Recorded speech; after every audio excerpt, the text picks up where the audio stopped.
Hello students, so question is given that 3 of 6 vertices of regular hexagonal are chosen at random. The probability that the triangle with these 3 vertices is equilateral equal. देखो questions को समझो अच्छी तरह से कि हमारे पास एक क्या है, एक रेगुलर हेक्सागोनल है, तो हम ये मान के चलते हैं this is the regular hexagonal. ठीक है, ठीक। So this is we can consider that this is over regular hexagonal. और इसके वर्टिक्स को अगर हम मिलाते हैं, क्या करते हैं, अगर इसके वर्टिक्स को अगर हम मिलाते हैं from this to this, from this to this, ठीक है, एंड ये मान लो हम इस पॉइंट को इससे मिला दिए, देन इसको इससे मिला दिए, ठीक है, from this point two this और दिस टू दिस। इस तरह से अगर हम मिलाते हैं और इनको अगर हम क्या कर देते हैं, नेमिंग कर देते हैं, जैसे ये मान लो हमारा ए है, ये बी है, ये सी, डी और ई, एफ। अब देखो हमें काफ़ी सारे ट्राइंगल्स मिल रहे हैं, इसमें क्या मिल रहे हैं, काफ़ी सारे ट्राइंगल्स मिल रहे हैं। तो क्या पूछा गया, the probability that triangle with this 3 vertices is equilateral के बराबर है। अब देखो हमें पता है कि अगर कोई भी शेप अगर 3 तरफ से घिरी हुई होती है तो उसे क्या बोला जाता है, ट्राइंगल बोला जाता है। तो इक्विलेटरल ट्राइंगल का फाइंड आउट करना है। सो हम ये मान लेते हैं कि हम टी से किसको रिप्रेजेंट करते हैं, इक्विलेटरल ट्राइंगल को। किसको, इक्विलेटरल ट्राइंगल को रिप्रेजेंट करते हैं। ठीक है, ये हमने क्या कर लिया, मान लिया। तो हमें क्या फाइंड आउट करती है, numbers of triangles, equilateral triangle तो फाइंड आउट करनी है ना। अब देखो किस तरह से फाइंड आउट करें। अब बड़े ध्यान से देखने वाली बात क्या है, अगर इसको बड़े ध्यान से देखें तो इस शेप में इक्विलेटरल ट्राइंगल कौन सा है, एक तो ये है फ्रॉम दिस टू दिस, ठीक है, this is the equilateral triangle, है कि नहीं। ठीक है, उसके अलावा अगर बड़े ध्यान से गौर से देखेंगे तो दूसरा कौन सा मिलेगा हमें, from this point two this point. तो ये क्या है, दो इक्विलेटरल ट्राइंगल है। कौन कौन से, एक तो बात करें triangle A C E and triangle B D F. ठीक, तो टोटल कितने जो हमारे पास वर्टिक्सेज है, 6 वर्टिक्सेज है। ठीक है, so total number of triangle with 6 vertices कितना हो जाएगा, देखो total number of triangle with 6 vertex कितना हो जाएगा, उसके बेसिस पे हम इसको देखेंगे। तो पहले तो हमने तो ये तो फाइंड आउट कर लिया कि टोटल जो नंबर ऑफ इक्विलेटरल ट्राइंगल है कितने हैं, 2। लेकिन अब हमें ये तो फेवरेबल कंडीशन हो गई, अब टोटल कंडीशन भी तो फाइंड आउट करना है ना, कि ये जो हेक्सागोनल है इससे कितने ट्राइंगल बनते हैं। तो इसमें देखो वर्टिक्स कितने हैं, 6 है, और एक ट्राइंगल बनाने के लिए कितने साइड्स की रिक्वायर्ड होती है, 3 साइड्स की रिक्वायर्ड होती है। सो इस हेक्सागोनल से कितने ट्राइंगल बन सकते हैं, 6C3, तो कितने बन सकते हैं, 20 बन सकते हैं। तो हमें प्रोबेबिलिटी फाइंड आउट करना है, किसका, प्रोबेबिलिटी फाइंड आउट करना है कि इक्विलेटरल ट्राइंगल का। तो कितना हो जाएगा, favourable condition divided by total outcome. तो फेवरेबल कंडीशन क्या है, कितने इक्विलेटरल ट्राइंगल है, 2 है, टोटल कितने ट्राइंगल है, 20 है। सो कितना हो जाएगा, 1 divided by 10। So option C will be the correct answer of this question. Thank you for watching this video. Hello friends, इस क्वेश्चन में हमें क्या दिया गया है, हमें दिया गया if the 3 identical dice are rolled once, मतलब हम लोगों ने 3 जो आइडेंटिकल डाइस है उनको एक बार में रोल्ड कर दिया, ठीक है। Then the probability that the same number will appear on each of them. तो हमें बताना है कि प्रोबेबिलिटी क्या होगी अगर हमारे पास तीनों डाइस पे सेम नंबर अपीयर हो, मतलब तीनों डाइस पे सेम नंबर आए तो उस चीज़ की हमारे पास प्रोबेबिलिटी क्या होगी। ठीक है, सबसे पहले जो प्रोबेबिलिटी होती है वो हमारी होती क्या है, probability is equal to number of favourable cases, number of favourable cases, ठीक है, अपॉन में क्या है, टोटल नंबर ऑफ केसेस, ठीक है, टोटल नंबर ऑफ केसेस।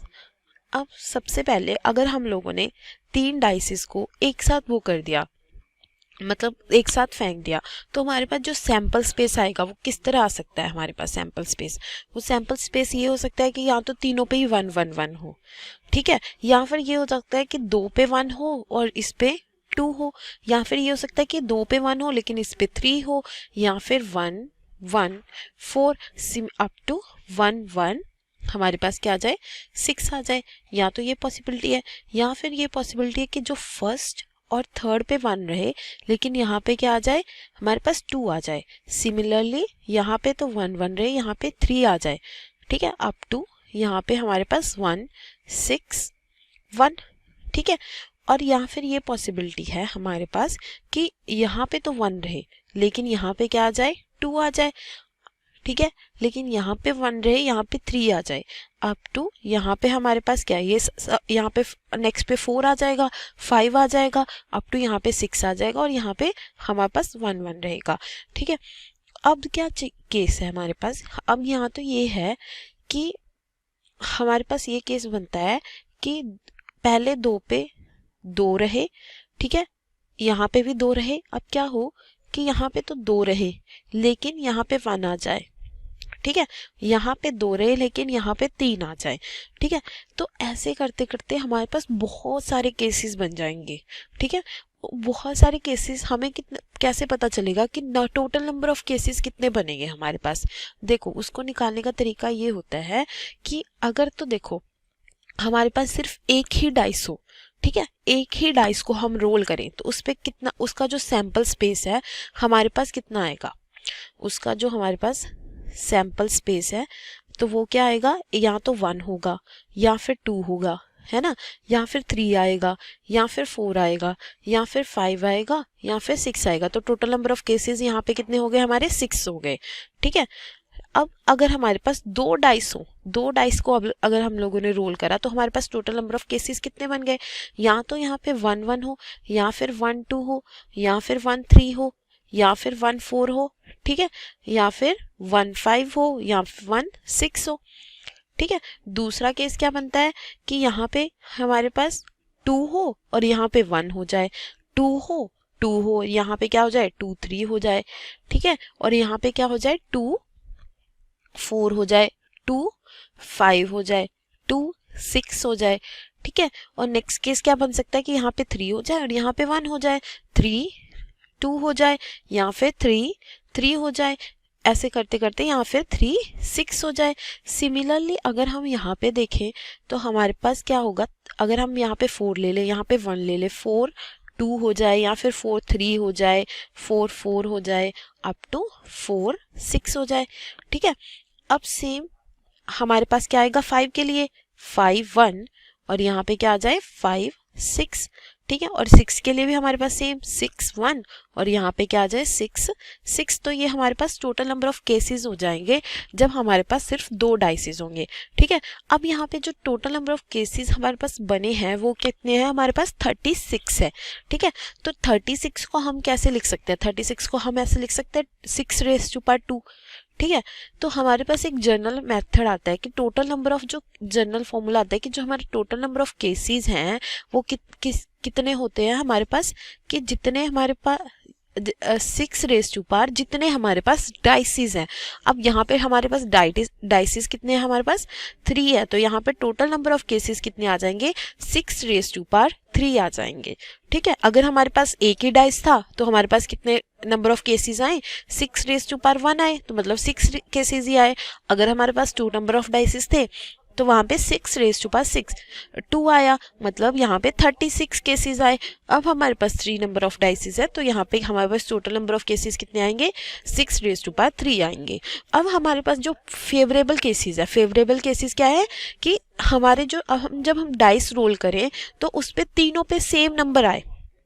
ठीक है, तो तीनों पे अगर सेम नंबर आता है तो हमारा जो सैंपल स्पेस है, सैंपल स्पेस हमारा क्या होगा, या तो तीनों पे 1 1 आए, ठीक है, या फिर तीनों पे 2 2 आए, या फिर तीनों पे 3 3 आए, ठीक है, या फिर तीनों पे 4 4 आए, या फिर तीनों पे 5 5 आए, या फिर तीनों पे 6 6 आए। ठीक है, अब यहाँ पे इसके अलावा हमारे पास और कोई भी केस पॉसिबल नहीं है। तो इस सैंपल स्पेस में हमारे पास कितने केसेस आए, 1 2 3 4 5 6 केसेस आए। तो हमारे पास जो total number of favourable cases आए वो हमारे पास कितने आए, 6 आए। ठीक है, तो यहाँ से हमारे पास क्या आया, 1/6 raise to power 2 which is equal to 1/36। तो हमारी जो प्रोबेबिलिटी है वो कितनी आई, 1/36। तो वो हमारी कौन सी ऑप्शन सही ऑप्शन हुई, option B. Thank you. Hello दोस्तों, welcome back. I hope you are enjoying our dot question है 15 coupons are number 1 2 3 till 15 respectively. 7 coupons are selected at random one at a time with replacement. ठीक है, replacement allow है, ये most important point है। यानी कि हम एक नंबर कूपन निकाल सकते हैं, उस कूपन को हम वापस उसमें डाल देंगे, फिर एक कूपन निकालेंगे। ठीक है, यानी कि रिप्लेसमेंट इसमें अलाउ है। आगे हमसे बोला गया है the probability find the probability that the largest number appearing on a selected coupon is 9। ठीक है, हमको प्रोबेबिलिटी क्या फाइंड करनी है कि जो कूपन हमने सिलेक्ट किया है, सात कूपन में सिलेक्ट किए हैं, तो उन 7 कूपन में जो लार्जेस्ट नंबर हो कूपन का वो क्या होना चाहिए, 9 होना चाहिए। इसकी मुझको प्रोबेबिलिटी फाइंड करनी है। तो अगर मैं यहाँ देखूँ तो टोटल नंबर ऑफ, अगर मैं सैंपल स्पेस में total number of possible outcome क्या ले सकता हूँ, देख लेते हैं। Total possible outcome. ठीक है, तो देखिए इसमें क्या रिपीटिशन अलाउ है, यानी कि अगर मैं टोटल पॉसिबल आउटकम देखूं तो यानी कि मैं 15 में से कोई भी एक नंबर ले सकता हूं, और ऐसा मेरे पास 7 बार मुझे करना पड़ेगा। यानी 7 नंबर सेलेक्ट करने के लिए मेरे पास 15 चॉइस हैं। यानी कि हर नंबर के बाद कितनी चॉइस होगी, 15 चॉइस। और कितनी बार हम ये चॉइस ले सकते हैं, 7 बार ले सकते हैं। तो टोटल पॉसिबल आउटकम कितना हो जाएगा, 15 to the power 7। Okay, next अब मुझे देखना what are the favourable outcomes. इसमें से फेवरेबल आउटकम्स कौन कौन थे, तो हमको कैसे नंबर चाहिए कि जो हम नंबर सिलेक्ट करें उनमें से मैक्सिमम जो नंबर मतलब हाईएस्ट नंबर हो वो 9 हो। ठीक है, तो यानी कि हमारे पास 1 to 9 में से जो नंबर हम सिलेक्ट कर सकते हैं। ठीक है, तो यहाँ से देखिए total possible favourable outcome. Okay, favourable outcome में हमको क्या दिया है कि जो नंबर हो वो लार्जेस्ट नंबर क्या हो, 9 हो, और एटलीस्ट कम से कम एक कूपन में 9 तो आना ही आना चाहिए। तो देखिए 9 नंबर्स हैं। ठीक है, हम अब क्या सेलेक्ट कर रहे हैं, 1 to 9 में से हम क्या कर रहे हैं, एक एक कार्ड निकाल रहे हैं। तो हमारे पास हर कार्ड यानी 7 कार्ड्स के बाद हर कार्ड के बाद कितनी चॉइस है, 9 चॉइस है। तो इस तरह से देखूँ तो 9 to the power 7 तो ये हो जाएगा, जिसमें नंबर 1 to 9 के बीच का कोई भी आ सकता है। 9 भी आ सकता है, 8 भी आ सकता है, 7 भी आ सकता है। लेकिन हमको चाहिए कि एटलीस्ट 1 टाइम्स तो 9 आना ही चाहिए। तो मैं क्या कर दूं कि ऐसे आउटकम्स को उससे माइनस कर दूं जिसमें 9 नहीं आए। यानी कि मैं 1 to 8 नंबर्स को सिलेक्ट करने वाले कूपन कितने हो जाएंगे, यानी कि 7 कूपन के पास 8 चॉइस होगी। तो यहाँ से क्या हो जाएगा, -8 to the power 7 कर सकता हूँ। ठीक है, ये क्या हो जाएंगे, टोटल पॉसिबल फेवरेबल आउटकम्स। अब प्रोबेबिलिटी की डेफिनेशन क्या होती है, यहाँ लिख लेते हैं।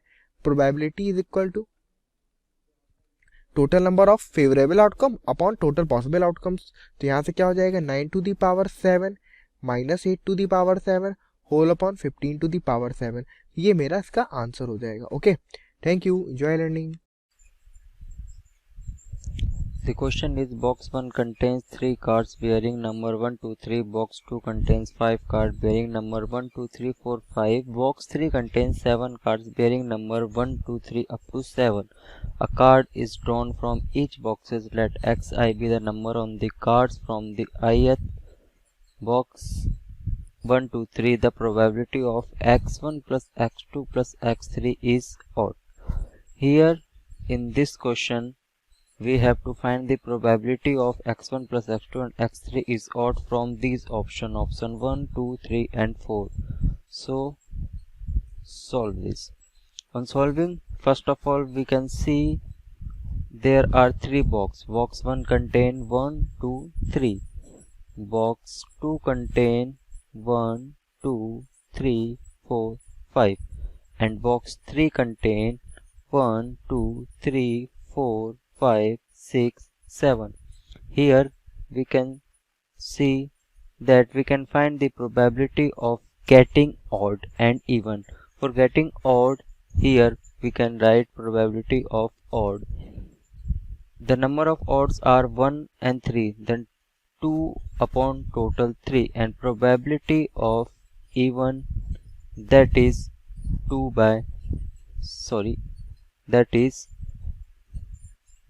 1 by 3. Similarly, in this case, probability of odd is 1 2 3. Odd number are 3, that is 3 upon 5, and the probability of even, that is 2 by 5.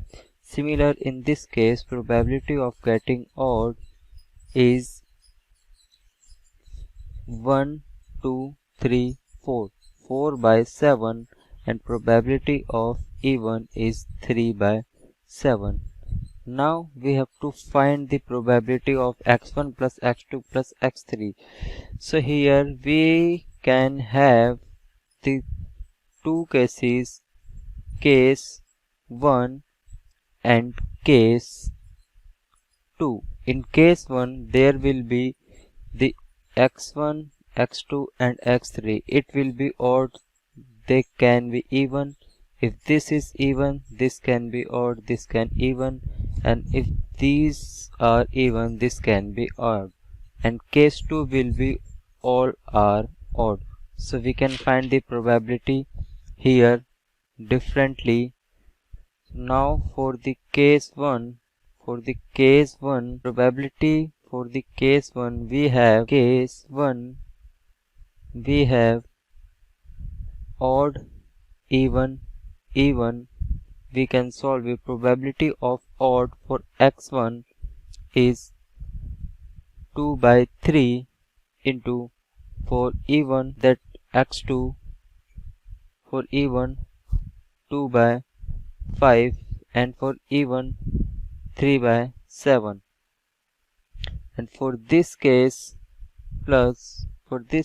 we have probability of even, that is 1 by 3 into probability of odd in second box, that is 3 by 5 into probability of even in third box, that is 3 by 7, plus probability of even in first box, that is 1 by 3 probability of even in second box, that is 2 by 5 probability of in third box, that is 4 by 7. On solving these we have 2 into 2, 4 into 3, 12 upon 15, 105 plus 339, 9 upon 105, 4, 8 upon 105. On solving we will get 12, 8, 20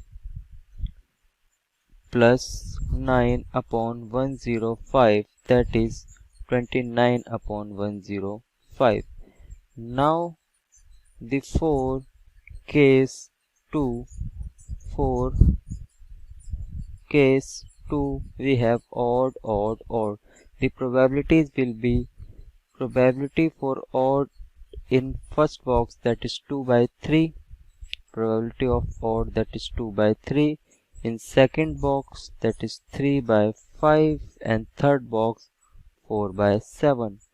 We will get 3 into 2, 6 into 4, 24 upon 105.